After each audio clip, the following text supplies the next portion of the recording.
Communication is key. The more you can communicate effectively, listen, things are going to go so much in your favor. We're going to talk exactly about that in this episode. Check it out. Hey, everyone. Welcome to another great episode of the Sales Evangelist Podcast. I'm your host, Donald C. Kelly, the Sales Evangelist. And I'm so excited for another great episode. I'm so excited to be here with you today. And especially today, I have an amazing guest. His name is Mr. Robert Kennedy III. This is a fellow Jamaican naman and a good friend of mine that I got introduced to by another great friend, Stephen Hart. Now, Robert does a lot in the world of communication and working with sales teams, with sales leaders and entrepreneurs, individuals like you and me. And his feelings and ideas are stuff that align closely with what I believe. The better we can communicate, the better we're going to sell. Whether it's our storytelling skills, our ability to help express a point to a prospect, or just our ability to display ourselves on camera, that's all communication.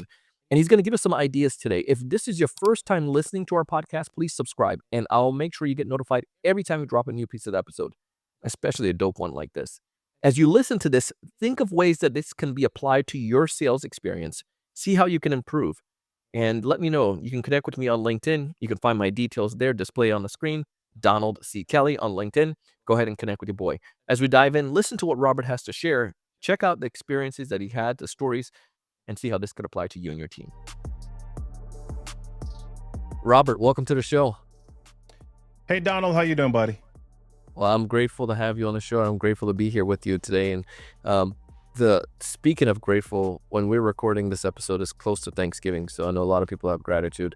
But one of the things that I'm truly grateful for, though, is just the fact of LinkedIn. You and I first made that connection on LinkedIn, and I bragged a little bit about us on our connection there on in a teaser.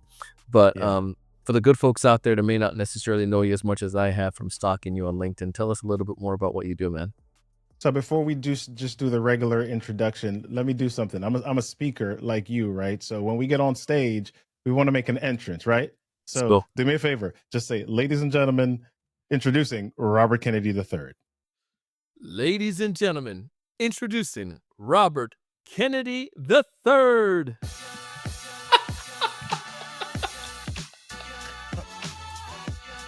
Come on, y'all.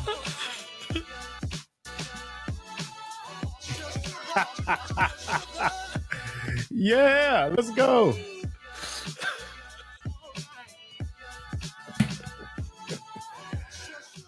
Oh yeah, goodness. we're here, ready to have a good time. Now I'm energized. Let's go, brother. Oh my goodness. I love that.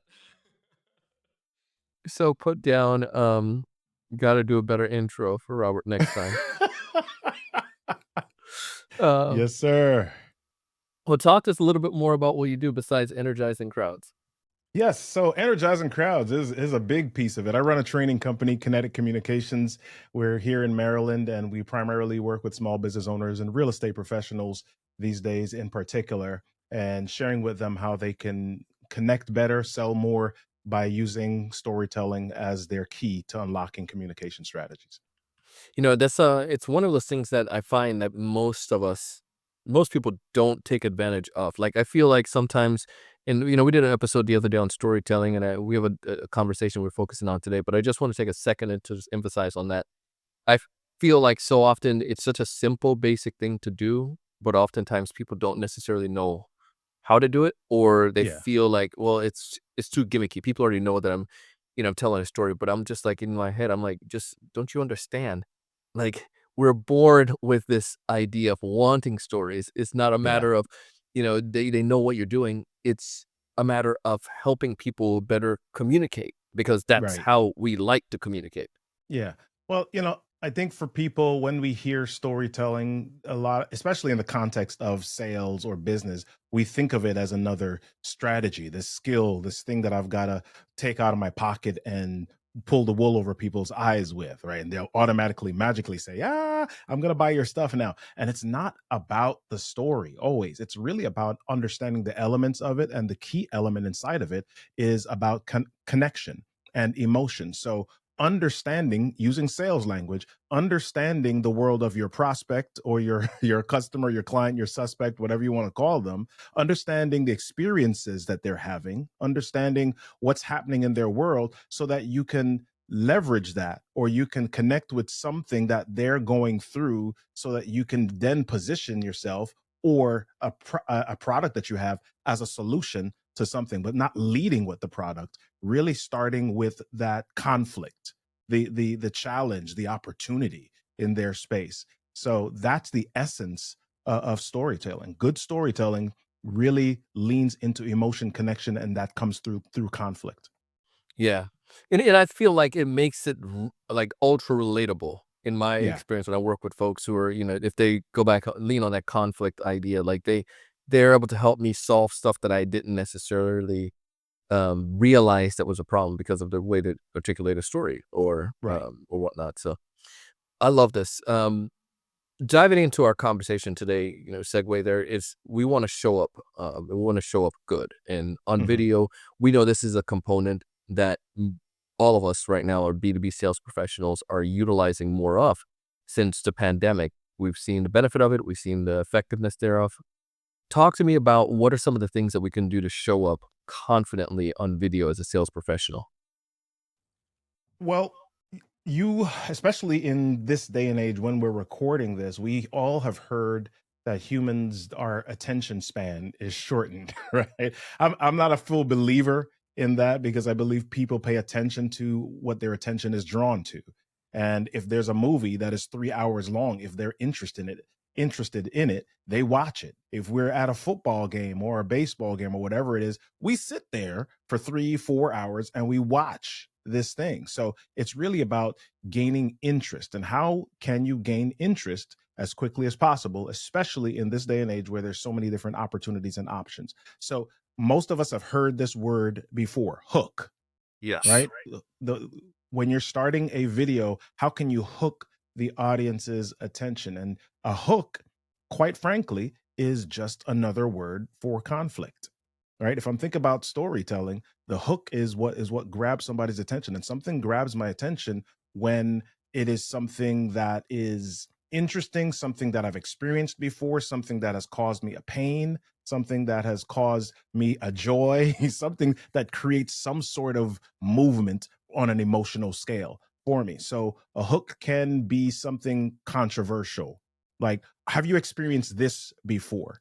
A hook can be a visual hook where I run across the screen, and you've seen all of the IG videos now, right? Where they have somebody falling, and then the actual person in the video actually completes the fall and says something that's totally unrelated to the fall, right? But there's a hook. There's something that grabs somebody's attention. So in order to be confident, to answer your question directly, in order to start being confident on camera, don't think about yourself first. Think about your audience first. What is it that's going to serve or get into the world of my audience and grab their attention? Once I can do that, then okay, I'm secondary. I can come after that and then share what I need to share. So I like the idea of looking at others first. I had a mistake when I first started doing my podcast. I didn't do video because I felt Mhm. that I didn't like video, and I felt like I didn't look good on video. But then my audience kept asking for it. And I remember one of the guys in particular, he finally was just saying, "Listen, when are you gonna do video? Because I wanna see more of you." And it Right. wasn't until then that I really realized, "Shut up, Donald, it's not about you." And that goes back to that point where think of your audience first, right? What's best for them? What's best for them to consume? And how can you best serve them? And here I'm thinking about the way I look and, all this other, you know, my little vanity things that held me back from really Yeah. serving other people, there. So I like that component.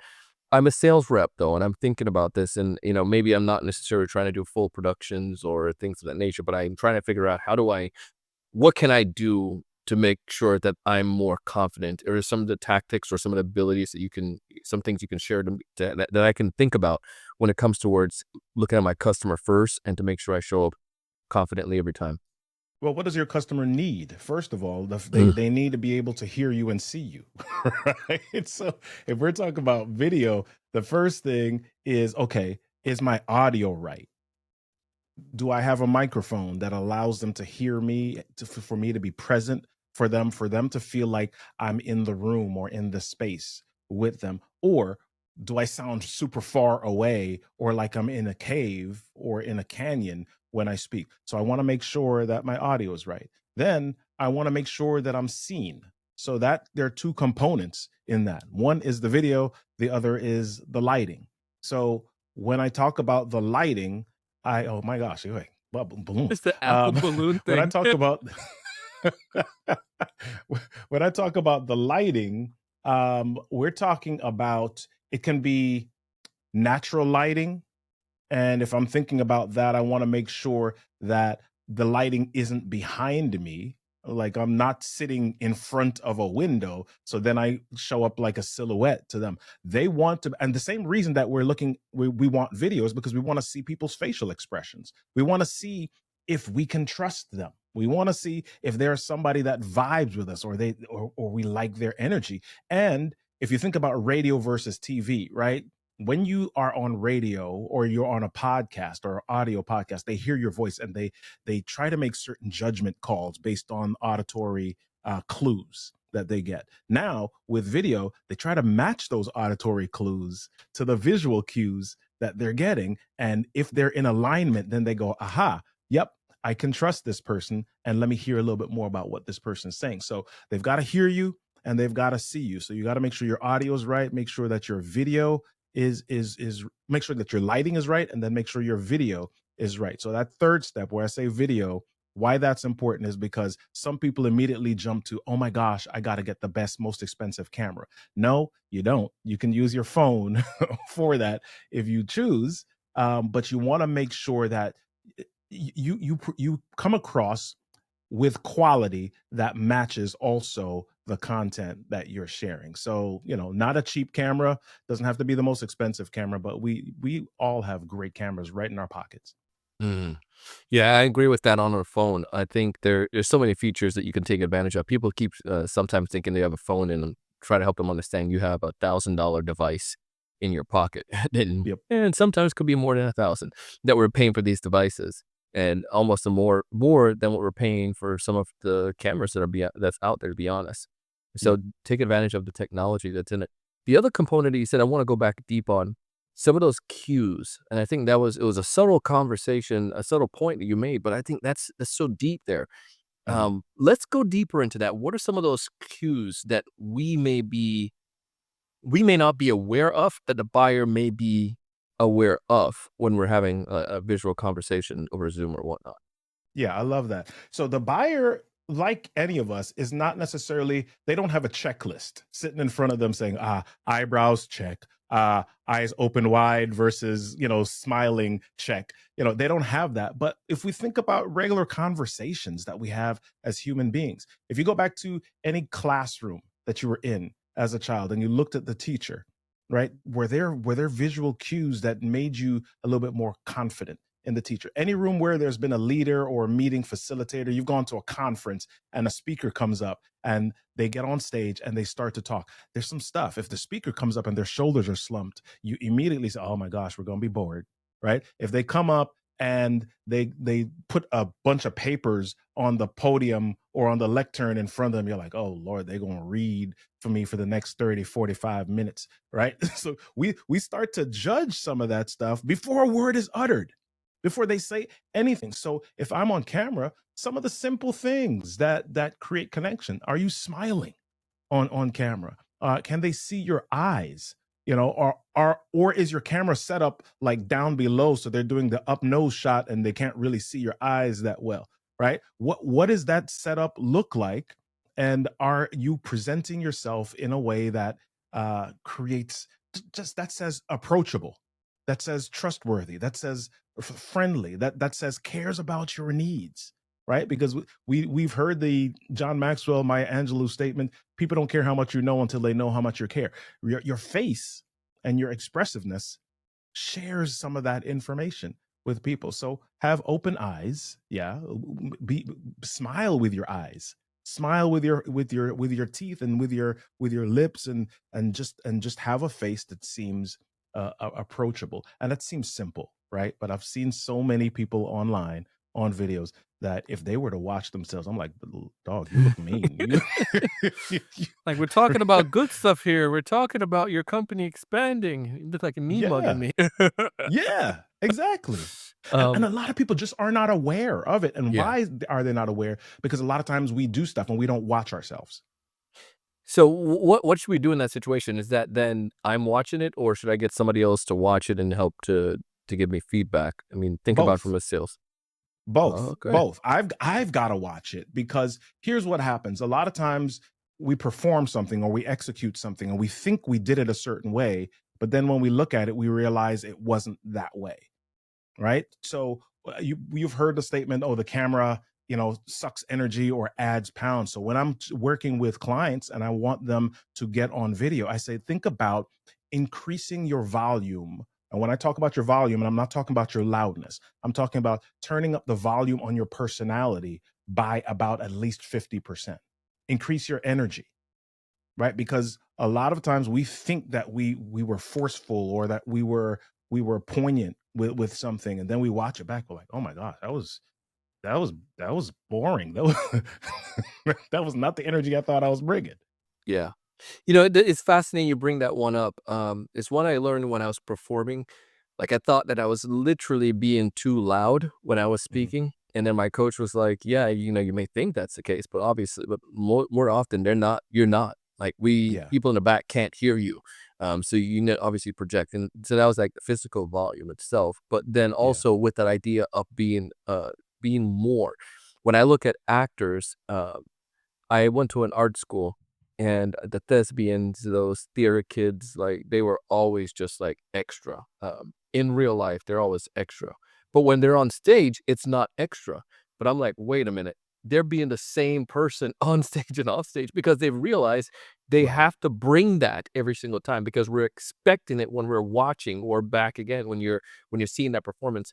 So there's and then what I always joke with my friends is not just a joke. I tell them there's a when I go on stage, I become and one of my, clients, he was in my office when I was recording an episode once, and we had this, the glass window so you can see, and he was like, "Bro, you transformed." It was like, you're like a not Dr. Jekyll Hyde, but it's like, when you said, "Donald C. Kelly, the sales evangelist," like, you're somebody else. And I remember from my coaching, that became my performance, right? This was yeah, performance, but you gotta give give 'em a little bit more. So I so agree with that, yeah, that you can't bring up you gotta bring more oomph to a yeah, table. But how yeah. do I get Well, my let me team to do that? Go back. before we jump, let me add one additional thing. You asked, should I watch myself or should I have Yeah, other yeah. people give me feedback? Well, some people are a little bit nervous about other people. We are in the age of AI, and there are AI tools that can give you feedback. So there's a tool, and I'm going to drop this. Hopefully, everybody hears this and can check this out. So there's a tool called Yoodli.ai, Yoodli. If I have Yoodli in my Zoom meeting, or if I just decide that I'm going to practice virtually, Udly can give me feedback about my body language, my facial expression, my tone of voice, my pacing, the speed at which I speak, maybe the words that I'm using. So there we have no excuse. Now, there are so many different tools that we can use in addition to ourselves to give us the feedback that will create a not just a personality, but help us to show up at our best, even online. Yeah. Well, we're gonna put that one in our show notes for sure for Udly. That Yeah, one I'd never heard of that in particular. I thought it was when you started sharing, but I never heard of Udly. So yeah. gave me something new today. Yes, sir. So go back to this now. How do I get my team to start practicing to show up? Like, are there any exercise that you do with teams to get them to show up, giving a little bit more to the camera? Yeah.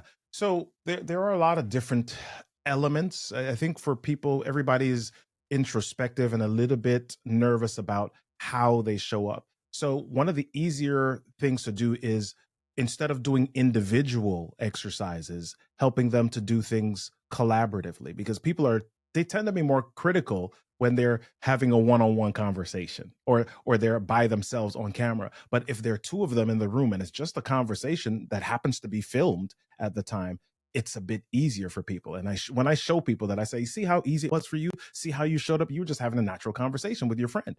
I said, oh, yeah, it's because I was talking to Jim. Yeah, exactly. Yeah, the only difference is that Jim was there and he's not behind a lens somewhere. So when you start to make that transition, getting people just to the space where they realize that they're being filmed, but they're just having conversations, they can then begin to do that. And then we transition them to, so for example, right now I'm talking to you and I'm using a teleprompter, right? So I have my video behind the teleprompter, and a lot of times people, when they're recording online, they've got the camera and then they're looking at a screen somewhere, Mm-hmm. or they're on their laptop and they're looking down at themselves in the video, but the camera is up here. Right? So it's really about understanding that my job is to relax, have conversation, make eye contact, and give the audience the conversation that they need in order to get to the solution that they desire. What other tips would you give to a seller? I mean, we're coming up to the end here. We talked a little bit about the hook. We talked a little bit about the way we show up. We even started at the beginning about the storytelling, the element component to that, giving a little bit more extra to the camera, some of those things, and the things that people can't even, they can read things that just your body language, essentially, wrapping that up. Mhm. Are there anything else that I need to be aware of as I'm looking at my team while they're doing Zoom, or as me as an individual seller as I'm doing Zoom? Any of the last tips or advice? Yeah, it's also, we can go back to storytelling with Okay. that. What are the elements? What is the journey that I want to take my audience on? So we talked about the hook as that idea to grab their attention. After I've got the hook, what do I need to do next? So storytelling really is four essential elements: context, characters, conflict, and conclusion. So if I say that the conflict is the hook, then after that, what do I do? How do I really establish rapport? I talk about what is context or what is going on in the world of my audience. So even if, so let's just say that, who do you sell to? Who are some of the people that you sell to, Donald? So for me, the marketing directors or CMOs Okay. for TSC Studios. Okay. So what is a challenge for marketing directors? So all of them are trying to find ways to get more leads, to increase the volume and increase the quality of it. Okay. Why is that a big challenge for them? It's harder and harder. Most people know about the mouse traps that are out Okay. there, to put in a email and get a bunch of emails sent out to you. They try to go around that stuff. So they're Yeah. trying to find creative ways to get past it. And one of the requirements for the job is to bring leads in, demand for sales or for some of the other departments.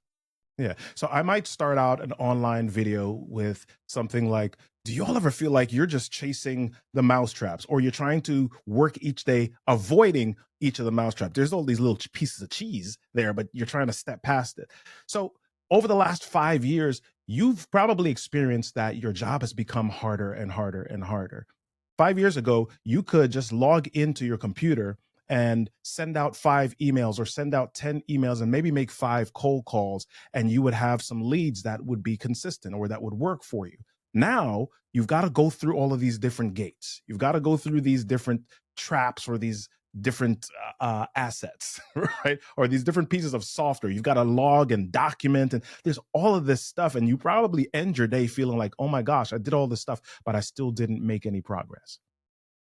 Right. So now I've walked through, I hooked them, but then I walked through what they were feeling, what's happening in their world. And so then my next step after that is to now say, well, you probably need a tool or a system that can help you go here or do this more effectively and still allow you to live a life where you can spend time with your family and not come home feeling worn out. Let me talk to Hey, you about let's go. this. Right? Let me talk to you about this. So it's for people showing up even in person. Yeah, video is good, but it's also not that different than in person. What are the conversations that I would have in person? And Having a structure or a framework that I'm walking through. So I've got my hook, I've got my context. Now I can begin to talk about what I call my catalyst, which is the item that helps people to make a decision or nudges them towards action. And after I talk about my catalyst, then I reveal the product or the conclusion or the process that I want them to walk through. And so after I do that, now I've revealed the process and the product. Now I offer a call to action, which is the end of my story. I move them towards making a decision or moving into action. Yeah. Come on, man. You sound like you got this thing down pat. Listen, I think this is there's so much more that we can get here in this conversation, ladies and gentlemen. I'm telling you, you definitely need to connect back and go back and look at some of the details that Robert has. We have a bunch of them in the show notes. Robert, if folks though are trying to get in touch with you, they got intrigued, you hooked them, and they're open to connecting, what's the best way for them to connect with you? Easiest way to reach me, get in touch with rk3.com. That is my main page. All my socials are there. Everything that you need to reach me is there. rk3.com. We got everything in that Get show in touch notes. with rk3.com. Just that phrase. Get in touch with rk3.com. All right. Get in touch. rk3.com. Yep. Robert, thank you so much for coming on the show. Sure appreciate you. Sure appreciate the wisdom you shared with us. Thank you, my friend. It was a pleasure to be here with my fellow Yadi. Yad, man.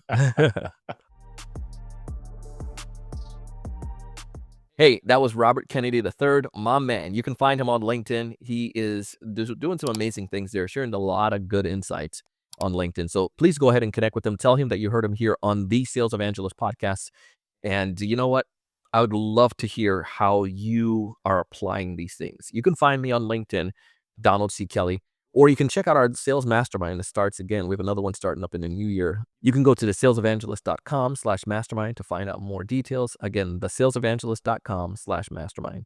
As always, I want you to raise your level of thinking. I want you to build pipeline, 3x that pipeline. I want you to close more deals, but most importantly, I want you to go out and do big things. See you on the next one.